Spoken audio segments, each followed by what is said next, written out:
All right, everyone to your places. Everyone? Where is everyone? They've all taken off for the Thanksgiving holiday. But it's still Don Hammond's Arlington Weekly News. Hello everyone, don't be afraid. Well, in this case it's okay if you're a little bit afraid. This is indeed Don Hammond's Arlington Weekly News, but for tonight it's not going to be your regular news crew. It is going to be just me, Hef Munson, who inherited production of this show from dear Don Hammond. We will in fact have something like the normal lineup. Oh, if you want to have a bit of reassurance, here's a little bit of the usual crew doing their customary greeting. Hello, everyone. Don't be afraid. It's just us, your friendly anchors at the Arlington Weekly News. I'm Craig Nolan. Thanks for joining us. And I'm Daniel Pineda. My name's Adele Quo. And here we go with another show, like it or not, coming your way. There, now hopefully everyone feels better, a little more assured. In any event, we will in fact still have news, community bulletin board. Adele is not here doing It's Easy Being Green, but I'll have a little alternate segment that's a little bit green around the edges in acknowledgement of Thanksgiving. Our regular crew is taking time off. They're not on assignment. The secret is that we don't actually have assignments. They go on holiday sometimes because they have lives and other things to do, and this is fine. So when they say they're off on assignment, it's always with a nudge and a wink, sometimes a grin. In any event, we will have, once again, news, community bulletin board, something like It's Easy Being Green, news for seniors. Denise Pringle was here last week and pre-recorded a nice little review of the Pajama Game. And we'll have some sort of roll-in interview type thing. I haven't decided what yet at the time of recording this little message. The trick is I have to have this in a day early because Arlington Independent Media, where we shoot the show regularly, is also having a holiday, which they richly deserve. So, in any event, let's get on with this thing. Time for the news.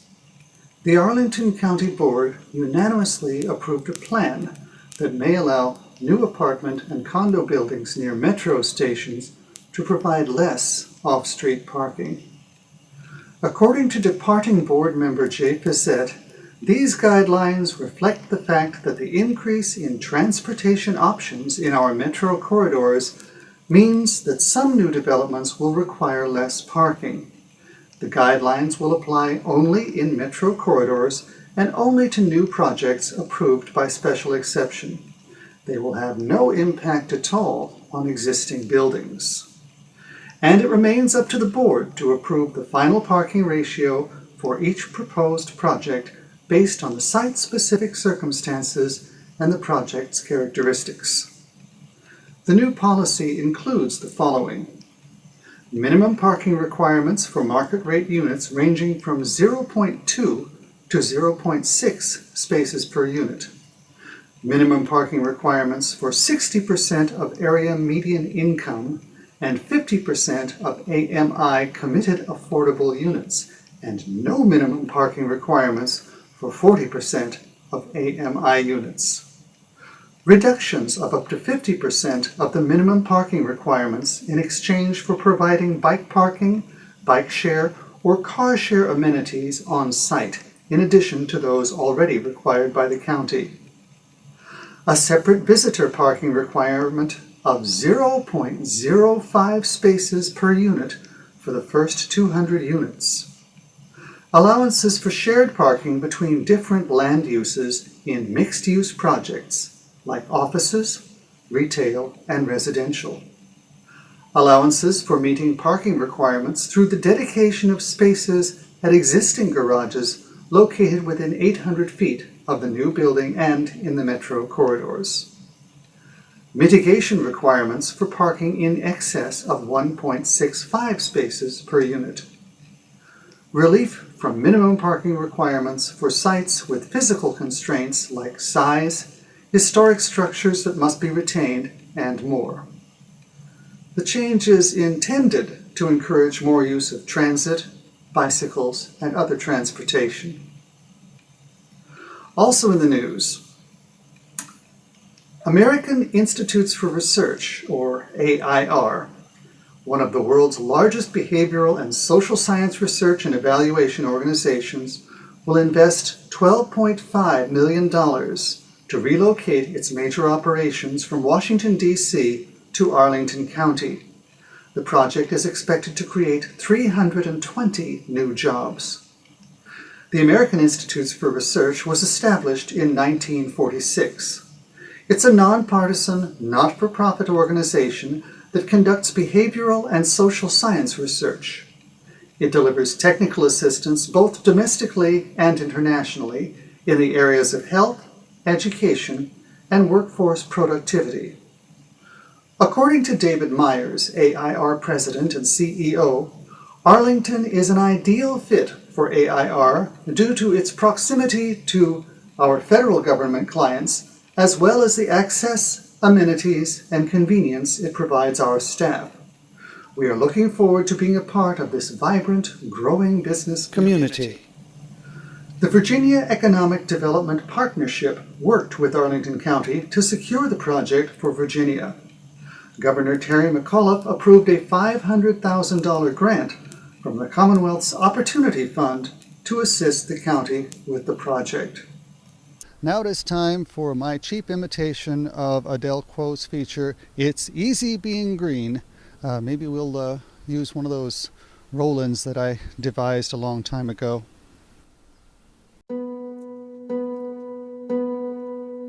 It's easy being green.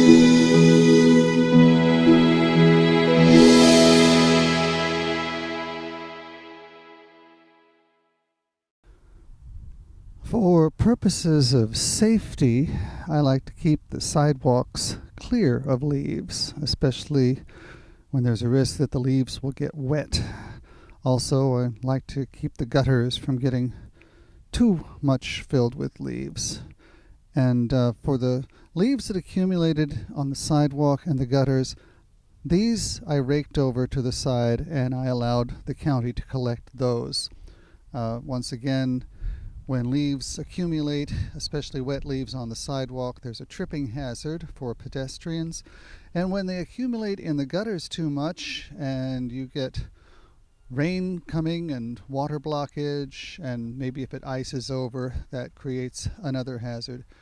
So my approach was to go ahead and simply have the county remove those. The leaves that accumulated in the front yard, I actually moved up close to the house into to act as a mulch into what is going to be a flower bed, and is a flower bed. The daffodils will come up like crazy in the spring. So there's a partial use of leaves as mulch. You'll notice it's in a kind of a corner of the house where the wind won't blow them all over the place either, at least mostly not. So I do a partial mulch. And again, there's only so much space for me to put those leaves, but that's where these live. Here is the backyard of my house, where we did no raking at all. However, it turns out there really aren't any deciduous trees to drop anything in the yard, so you can't tell really very well that we did no raking. The leaves that are here have just blown in from neighbors' trees, which are fine. You do see we have little composting back there. We're trying to do the right thing. And so I guess maybe we're just somewhat green, but at least the yard is pretty green. It's not proper grass, but the stuff that's growing back here, that part is easy and green. Well, that was easy being green. Suffice it to say, everyone must miss Adele terribly. Don't worry, she'll be back next week. Okay, now it's time for our CBB, Community Bulletin Board segment. I've got a fistful of copy right here that I've just downloaded, so here's what's happening in Arlington. Tuesday, November 28th, at the Central Library at 6:30 p.m., going to 7:30 p.m., there will be a lecture on documenting doughboys. This, for you younger people who maybe haven't Googled this, has nothing to do with the Pillsbury Corporation. Doughboys was the name given to World War I soldiers. This would be in the 19-teens. That, again, is at the Central Library. That's at 1015 North Quincy Street in good old Arlington. Next up, on Monday, December the 4th, there will be a lecture. Encore Learning presents Genealogy During the Holidays. Maybe it's different from at other times. Anyway, that goes from 3 o'clock p.m. to 4:30 p.m. That is also at the Central Library. Once again, 1015 North Quincy Street, Arlington, Virginia, 22201. Also on Monday, December the 4th, at the Aurora Hills Library, there will be a presentation on wood-turning pins, 7 p.m. to 8 o'clock p.m. That sounds curious. That would be something to go check out. The location is 735 South 18th Street in Arlington, Virginia. Apart from the libraries, there are some other things going on. For example, at the Arlington Mill Community and Senior Center, a pickleball morning mixer. That's December 1st, 11 a.m. to 12:30 p.m. They gave us a little bit of copy here. It says, "Nothing mixes like a cup of joe and pickleball. Play double matches with partners chosen at random. All playing levels welcome." So you never know if you're going to be the person who gets bailed out or whether you're going to be the person who bails out the other person. Should be interesting. Coffee will be provided. Open play will begin at 12:30 p.m. For details, you can call good old Nicholas England at 703-228-7369. Arlington Mill is located at 909 South Dinwiddie Street in Arlington. Also at Arlington Mill, Winter Wonderland Family Night. This is December the 1st, 2017, 7 o'clock to 9 o'clock p.m. They invite you to play fun winter-themed games, test your skills at ice skating race activity, although that's in quotes, so be ready for something surprising there. Make your own penguin. Something I never thought of, but really ought to do. Create scratch art snowmen, and more. These are family nights. They are free drop-in events for all ages. Kids 10 and under must be accompanied by an adult. Anyway, for more information, you can call 703-228-4773. Says so right here. And that's it for Community Bulletin Board, and we will move on to a nice little review from Denise Pringle, which will be a good visual break from having to look at me. Here's Denise. Once again, for the holiday season, Artistic Director Molly Smith at Arena Stage has decided to dust off a show from Broadway's golden age. This year, it's the Pajama Game. It's 1954, and in Cedar Rapids, Iowa, at the Sleep-Tight Pajama Factory, new plant superintendent Sid Sorokin falls in love with Babe Williams, the head of the Union Grievance Committee. Unfortunately, they are on opposite sides of the union's demand for a 7.5-cent raise. The great songs and spirited dance numbers of this musical make the story warm and charming, despite its sexist and dated themes. Director Alan Paul, choreographer Parker Essie, and costume designer Alejo Vietti are responsible for the show's colorful, vintage look, while James Cunningham, the musical director, provides the sumptuous sound. The action soars in the round at the Fitzchandler stage. This old-style musical is the kind that leaves you with a dozen or so highlights you may choose to hum as you leave the theater. Handsome Tim Rogan as Sid smoothly delivers the duet with his dictaphone on Hey There, and Brittany Coleman as his sassy love interest, Babe, counters with, "I'm not at all in love." They later celebrate their love in There Once Was a Man. Seasoned Broadway veterans Eddie Corbich as the timekeeping, knife-throwing Vernon Hines and Donna McKechnie as Sid's secretary Mabel share a charming dance as she coaches him to overcome his jealousy. Nancy Anderson as Gladys, secretary to Ed Giro's blustery boss, not only dances the sassy steam heat, she also flaunts her comedy chops as Sid's intoxicated date at Hernando's hideaway. Blakely Slaybaugh as Prez, the union rep in sleazy Office Lothario, provides over-the-top comedy as he seduces first Gladys, then May. He's the character the audience should love to hate. Instead, they convulsed in laughter at his posturing as he tried to tempt the ladies. The Pajama Game continues at Arena Stage through December 24th. From the opening overture to the closing pajama fashion show, it's a vintage treasure. It's set in a time where an office flirtation could still end in happily ever after. Enjoy its innocence and exuberance. We live in a different time. I'm Denise Pringle. Now back to the news desk. Thank you so much, Denise, for busting up the visual monotony of me standing here. We will now go ahead and move into news for seniors. Okay, here are the news for seniors stories contributed by Judy Masabny. She says down here that genealogy has become the second most popular hobby in the country. Well, we've told you that already. However, she finally tells us what the first most popular hobby is, which I always wondered about. Turns out it's gardening. Anyway, the Lee Senior Center is the site of monthly meetings of ancestry enthusiasts who practice basic research and share results of their detective work. The next meeting is Tuesday, November 28th from 11:30 a.m. to 1:30 p.m. For more information and to register, call Lee Senior Center at 703-228-0555.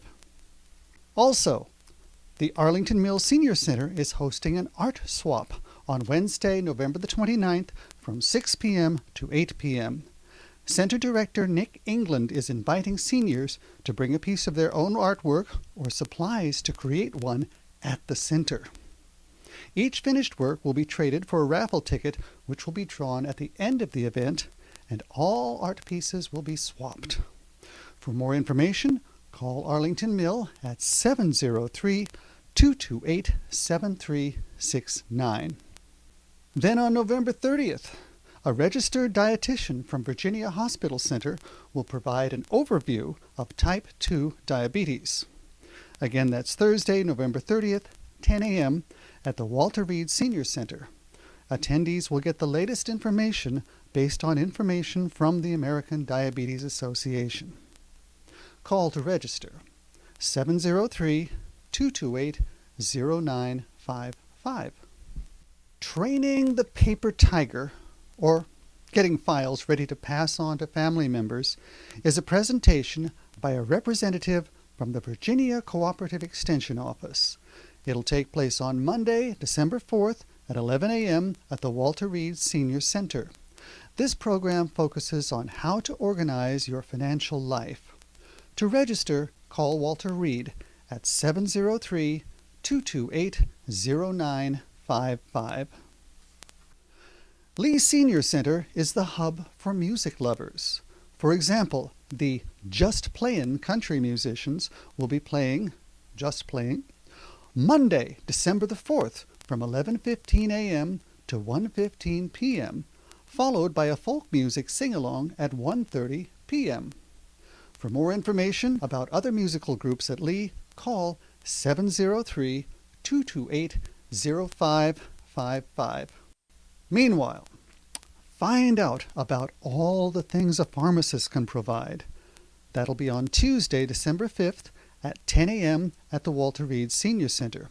A pharmacist from Walgreens will explain the education, licensure, our new word, and continuing education required to practice pharmacy. Call the Walter Reed Center to register at 703-228-0955. And once again, special thanks to Judy Masabny for providing us with these stories each week. We were lucky enough to have a visit at Trade Roots in Westover. Check this out. Hi, I'm Inga Middleton with AWN. I'm sitting here next to Lisa Ostroff, owner of Trade Roots. Lisa, this is such a great shop. Can you tell me about it? Thank you. So we are a fair trade store and coffee shop. We're sitting in the coffee portion of the fair trade store. We opened 5 years ago in 2012, and we opened up this coffee shop area 2 years later. So cute. So can you explain to us what free trade is? Fair trade is? Fair trade, sorry. Yeah, no. So fair trade is a sort of an economic model where we follow 10 principles, 10 basic principles. Most people, when they think fair trade, they think of the more like chocolate or sugar cane, but over time, fair trade has also come into the world of handicrafts like this, or like my poncho. Okay. So this store is full of handicrafts and some food sources that are fair trade. Fair trade meaning the people who make the products are being paid a fair living wage in their environment. They're working in like chemical-free. They're working in safe environments with chemical-free resources. Our relationship is transparent, and we work with respecting cultural identity, making sure that people obey child labor laws, and then and cultivate the environment. And then finally, they are paid what's called a fair trade premium. So every bit of money that they would get their salary plus a little more, which is then invested in their community as by way of what's called a fair trade premium. And it's invested in their community for clean water, for education. It might be backpacks for the kids to go to school, whatever the needs are of that particular community. That's really nice. So how did you come about this idea of starting this shop? I went into a fair trade. I've been into some fair trade stores over the past 25 years. The biggest one, most popular, is called 10,000 Villages. Mm-hmm. But then more recently, I had gone into a store, an independent store in Warrenton, Virginia. And I thought, this is exactly what Arlington needs. I think people love a place that they can shop and that they can give back and not necessarily go down to the museum stores, but it's very much like a museum store. It is. In fact, most of our products are in Smithsonian stores, but for less price. Cool. But so that's how it started. Yeah. What kind of products you have? I mean, where do you come by these products? So our products come from, maybe 60 different countries around the world. The key is that they come from developing countries. Mm-hmm. So because the point of the store, the point of fair trade, is to allow people to work from their homes when possible, or from community centers in small villages, but to not have to move to a city and therefore maybe a slum in order to provide for their families. So I am a member of what's called the Fair Trade Federation, and also we are connected with the World Fair Trade Organization, WFTO. And together we sort of vet out the communities and the artisans and figure out the fair trade process. And do you go to these places, these villages, and find the merchandise? Yeah, in some cases I do. I mean, I've only been around 5 years, and it's expensive to go over there. So often I meet here with representatives from the artisan groups because they need distribution here. But because of the internet and the world becoming flatter, a lot of these people are able to reach out to me. Yes, it's great to employ an artisan. That's key. They need the money to feed themselves. But what more are they doing? What are they doing with the Fair Trade Premium? How are they encouraging literacy? What other programs are they doing for their artisan groups that makes me want to say, I'll carry you in the store? So everybody, our tagline says what does it say? Something like where every product has a story. Because there really is a product for every story. And you're asking, do I visit? So yes. But what I've been doing up until now is, because I can only afford to travel once or twice a year, is once I kind of establish in a relationship, then I'll go and visit with them. That's cool. So I've met quite a few of the artisans at this point. 2 of our products are local but sort of mission-based. One is called the Women's Bean Project, and that is from the United States in Denver. Right. where they're supporting women who have either been abused or have to get themselves back on their feet for whatever reason. Right. And we also sell a granola called Together We Bake. That's based in Alexandria, and that Okay. supports women who are coming out of incarceration or other that's great. abuse issues. That's so nice. But beyond that, we have just a local area for women artists who are making lovely things here in Arlington. Right. So did you build out all this, like the benches here that we're Yes. sitting on? Yep. And the Built pillows? everything out. The Very cafe cozy. is undergoing a renovation right now, as Okay. is the front of the store. If anybody's driven by in the past Uh-huh. few weeks, Yeah. But we are. But I'm the working stairs will remain in the front of The the stairs store. will be in Yeah. the front, and the coffee shop for anybody who has been is going to be sort of bigger and better. We're going to have more food. We're going to eventually, hopefully, get our wine license. And it's a small space, but it's very intimate. And so we're hoping people will come for their morning coffees and little bites at lunch, healthy foods. The other thing that's important about the store and about fair trade is that you're trying to always recycle and upcycle materials. So That's awesome. Thought of it because I'm looking Yeah. at this newspaper mirror. Right. But yeah, so fair trade is all about upcycling. I'm sure you've Yeah. heard that word, or recycling, and also about communication. So part of what I do in this fair trade world is go to the local schools and Yeah. talk to them about fair trade, Yeah. about the importance That's of, great. of fair wages and being socially conscious and Sure. ethically sourcing. And That's yeah. great. So admirable. So what is the favorite part of your job that you do here? Yeah. I mean, You know, I think I really love almost everything about the job. So that is really hard to say, but I think it would have to be the customers. People What who kind of like, customers do they're you have? just the nicest people. Like, yeah. you know, people say, "Oh, you're in retail, isn't it awful?" I'm like, "No, it's just wonderful because the customers. If you like the store, you're going to be a great person who wants to shop here and wants to. It's just Yeah. they're just happy people. I think it's got a good vibe. People tell me all the Right. time that sometimes if they're sick or if something happens politically they're not happy with, they sometimes will just come to the store to walk around. And even children will say to their parents, "Can we go to that happy store? Can we Oh, go to the that's so happy store?" It's really cute. cute. Yeah. Well, Lisa, this was such a fun day and coming in your store. I love all the items and whimsical things you have for sale. Thank you. So, I'm sure you'll do great in Christmas time too. I hope so. I mean, people find particularly at Christmas it's calm. Yeah. There's a little bit of something for everybody. Yeah. Lots of different. I think people think when they think fair trade, it means it has to be terribly ethnic. Right. And it doesn't. I mean, Yeah. the point more is that people can make beautiful things all around the world. It's a question of Yeah. helping them sometimes with design, absorbing their cultural sense, but also helping with designs that Americans might like more than another country. Yeah, it's so creative and there's no limit. So thank you so much, and we'll come back. And Okay. thank you for being with us. And I'm Inga Middleton with AWN. That's pretty much it. Next week we will have the real people back to do the real show.